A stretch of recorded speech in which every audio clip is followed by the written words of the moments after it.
तो कल की वीडियो में कुछ लोगों ने कमेंट किया था कि जो आने वाले समय हैं उसमें नेचुरल डिजास्टर और दुनिया भर की परेशानियां होने वाली हैं, तो उसमें गांव में या फिर शहर में कौन सी जगह बेस्ट रहेगी रहने के लिए। तो चलिए उसी के ऊपर बात करते हैं। जय कल्कि, जय जगतपति पद्मापति, जय रमापति, जय जगन्नाथ, हर हर महादेव, जय श्री राम, जय बजरंगबली, जय।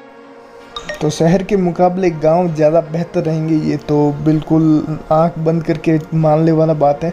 अब किन मुकाबलों में, तो हम इनको 3 पॉइंटों में समझ सकते हैं। पहला पॉइंट है नेचुरल डिजास्टर से ज़्यादा बचाव। अगर आप लोग गांव में रहते हैं तो नेचुरल डिजास्टर जब भी होंगे तो ज़्यादा इफेक्ट नहीं पड़ेगा। इसका बड़ा मैं एग्जांपल समझाता हूं आपको। अगर आप लोगों ने अफ़गानिस्तान का हालात अभी देखा होगा, भूकंप से लगभग 1500 से ज़्यादा लोगों की जान जा चुकी है।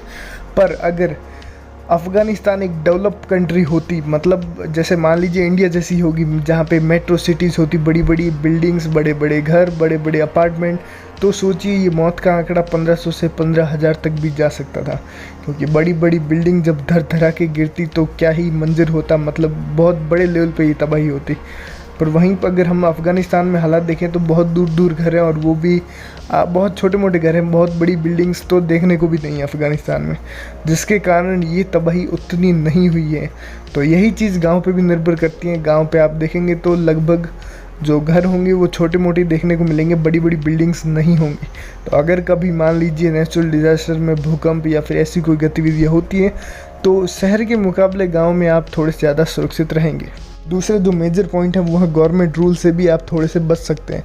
मतलब अभी जो पनीर टिक्के लगे हैं तो उसमें भी जो गांव के एरियाज हैं वहाँ पे इतने ज़्यादा हार्डली लोगों को नहीं लगाए गए थे। मतलब जहाँ पे सिटीज़ में आप लोग देखेंगे तो ज़्यादातर जगहों पे आपको अगर नौकरी करनी है या फिर कोई भी काम करवाना है तो वहाँ पे आपको सर्टिफिकेट लगेगा वैक्सीनेशन का।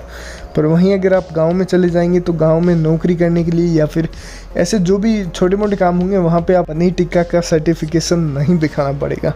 तो ये काफ़ी ज़्यादा रिलैक्सेशन होगा। और आने वाले समय में अगर गवर्नमेंट कोई ऐसे और रूल्स लाती है उलझुल, तो उससे भी बचने में मेरे को लगता है गांव में आप थोड़े से ज़्यादा सुरक्षित रह पाएंगे और थोड़े से बच भी पाएंगे इससे।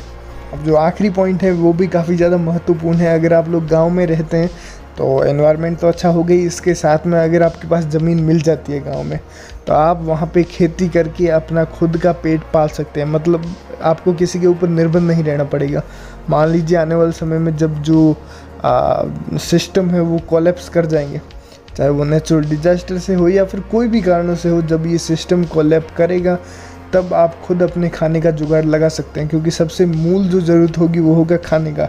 अगर आपके पास ज़मीन है तो आप गांव में आसानी से खेती कर सकते हैं।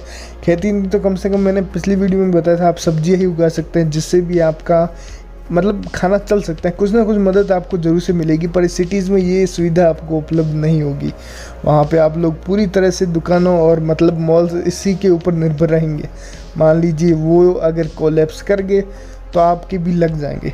इसलिए सिटी के मुकाबले इस मामले में भी गांव ज़्यादा सुरक्षित रहेगा। तो ये 3 पॉइंट थे महत्वपूर्ण जो कि मुझे लगा आपको बताने चाहिए। इसके अलावा आपको क्या लगता है कि क्या मतलब सही रहेगा, सिटी के मुकाबले गांव ज़्यादा बेहतर रहेंगे या फिर आपके पास भी कोई तर्क है कि शहर थोड़े से ज़्यादा बेहतर रह सकते हैं? तो आप कमेंट कर सकते हैं। बाकी मिलते हैं नेक्स्ट वीडियो में। हरे कृष्ण दोस्तों।